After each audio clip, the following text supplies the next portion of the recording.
नमस्कार, मैं हूं प्रभाकर मिश्रा। कोर्ट कचहरी और कानून से जुड़ी खबरें बताता हूं। आरजेडी के पूर्व सांसद प्रभुनाथ सिंह को सुप्रीम कोर्ट ने एक बार फिर आजीवन कारावास की सजा दी। मामला बहुत रोचक। प्रभुनाथ सिंह नेता हैं। किसी ने वोट नहीं दिया तो गोली मार दे। तो दो लोगों को गोली मारी गई थी। डबल मर्डर का मामला था। ट्रायल कोर्ट ने बरी कर दिया। हाई कोर्ट में मामला गया, हाई कोर्ट ने बरी कर दिया। मामला सुप्रीम कोर्ट आया और सुप्रीम कोर्ट ने प्रभुनाथ सिंह को दोषी करार दिया और आजीवन कारावास की सजा सुनाई है। तो इस मामले में पीड़ित परिवार के वकील अभय कुमार हमारे साथ हैं। उनसे समझेंगे कि आखिर आज सुप्रीम कोर्ट ने फैसला सुनाते हुए क्यों कहा कि ऐसा मामला हमारे सामने नहीं आया था। अभय जी, कोर्ट ने कहा अनूठा मामला है, ऐसा क्या था इस केस में? देखिए, इस केस में आपने देखा ही हुआ 18 अगस्त को जब उनको दोषी करार दिया गया तो 143 पेज के पूरे जजमेंट में बहुत तरह के डिस्टर्बिंग फैक्ट्स थे। फैक्ट्स ये था कि किसी भी कानून में किसी भी केस में ये उम्मीद की जाती है कि कम से कम ट्रायल फेयर हो। यहाँ ना तो गवाह अच्छी तरह से हो पा रहा था, ट्रायल प्रोलॉन्ग चल रहा था। 11 साल के बाद गवाही शुरू हुआ, ट्रायल शुरू हुआ, उसके बाद गवाह को भड़काना, नहीं ले जाना, किसी को मौका नहीं देना। पीपी का, पुलिस का रोल डाउट में किया गया। पीपी जो प्रोसिक्यूशन है वो भी हर एक कार्रवाई इस तरह कर रहे थे जिससे कि एक्यूज़ को मदद मिले, और ट्रायल कोर्ट भी ढंग से कार्रवाई नहीं कर रही थी।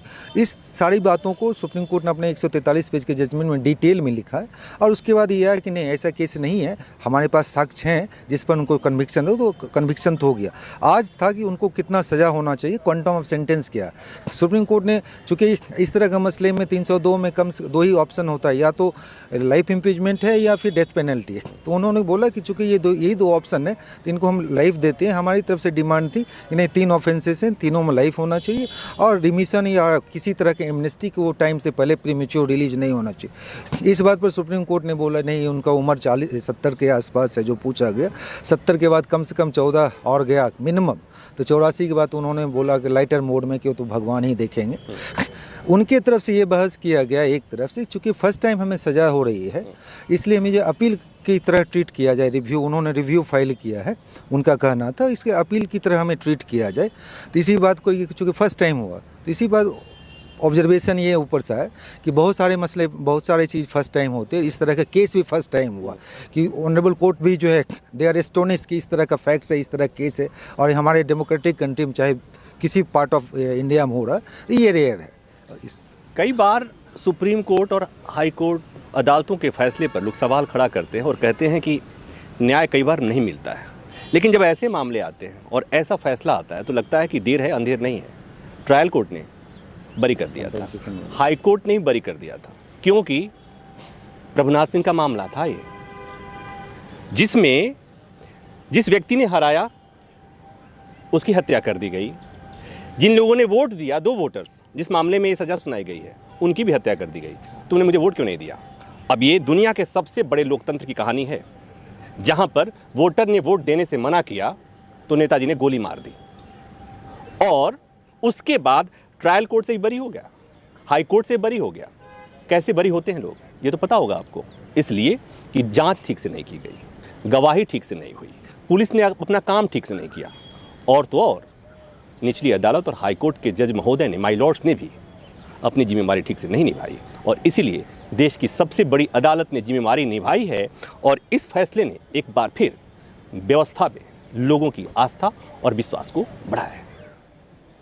जिस व्यक्ति की हत्या के मामले में आजीवन कारावास की सजा पहले से प्रभुनाथ सिंह भुगत रहे हैं, दरअसल वो प्रभुनाथ सिंह के खिलाफ चुनाव लड़े थे, जीत गए थे, और प्रभुनाथ सिंह ने चुनौती दी थी कि जीत जाओगे लेकिन विधायकी नहीं कर पाओगे, और हुआ वही।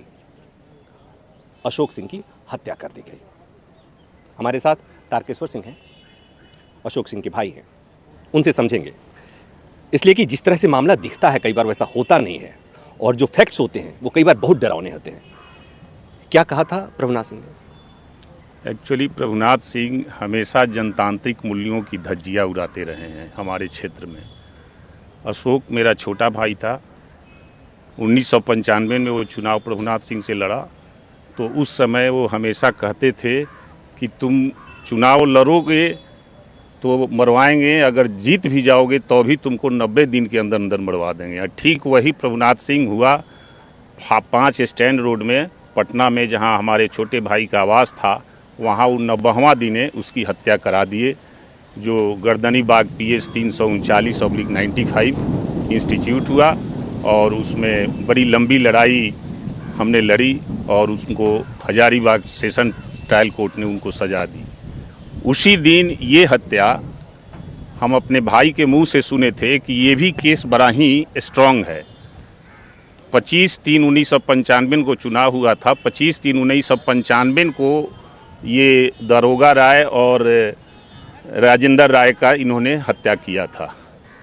तो आज हम आए थे यहाँ दिल्ली में, सुने कि उसमें भी सज़ा हो गई, तो हम दौड़े दौड़े यहाँ पे आए हैं। जब ट्रायल कोर्ट से, हाई कोर्ट से इस मामले में बरी कर दिए गए प्रभुनाथ सिंह, तो कहीं ना कहीं एक होता है व्यवस्था के प्रति सवाल खड़ा होता है, मन में खड़ा होता है कि ये कैसा न्याय है। ये आप जो पूछ रहे हैं बिल्कुल सही है, लेकिन न्यायिक व्यवस्था हमारे देश में सर्वोपरि है।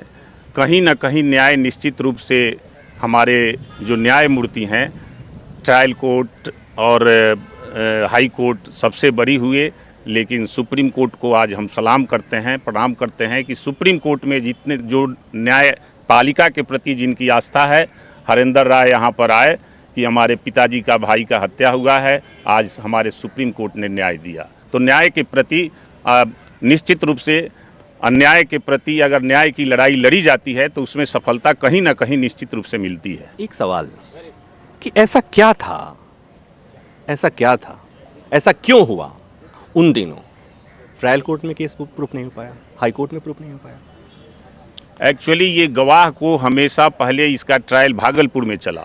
भागलपुर में कोर्ट कैंपस में और कोर्ट में शंभूनाथ सिंह जज हुआ करते थे। सारे जो भी विटनेसेस जाते थे उनको कोर्ट रूम में सबको मार मार करके टेरर पैदा करके ही भगा दिए।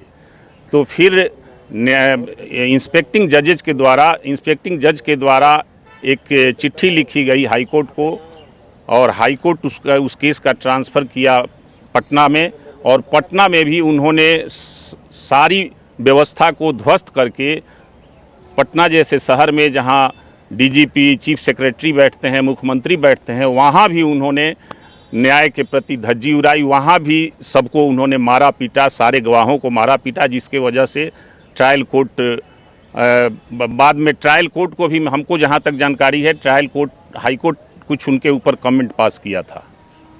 इस दौरान वो सरकार, वो प्रशासन, वो पुलिस व्यवस्था कहाँ थी जिनकी जिम्मेवारी होती है फेयर ट्रायल के लिए, गवाहों को सुरक्षा देने के लिए? निश्चित रूप से ये प्रश्न तो सरकार के ऊपर उठता है। सरकार उनकी उस समय मदद कर रही थी, और मेरा ख्याल है कि आज भी सरकार उनको मदद कर रही है।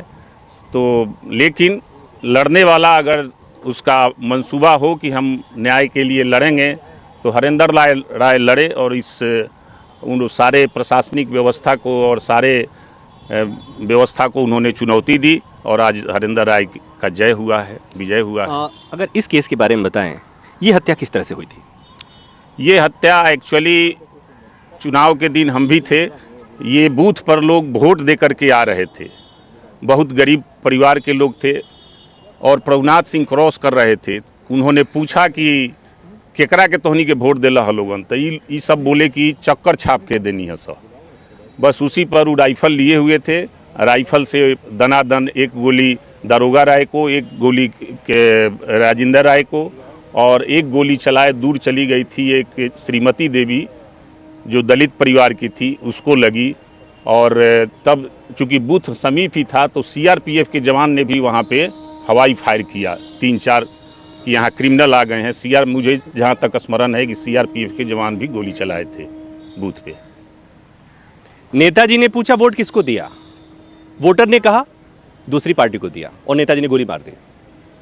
केस ऐसा था, ट्रायल कोर्ट ने बरी कर दिया, हाई कोर्ट ने बरी कर दिया। समझ गए आप केस कितना रोचक है, खौफनाक है, फिल्म की तरह से है। फिल्मों की कहानी भी इससे इतनी खतरनाक नहीं होती है। देश की सबसे बड़ी अदालत ने उस कहानी का पर पूर्ण विराम किया है, आजीवन कारावास की सजा सुना दी। इस फैसले के बाद लोगों की आस्था एक बार फिर न्यायपालिका में बहाल होगी, ऐसी उम्मीद की जा सकती है। कैमरा संजय के साथ प्रभाकर मिश्रा, न्यूज़ 24 दिल्ली।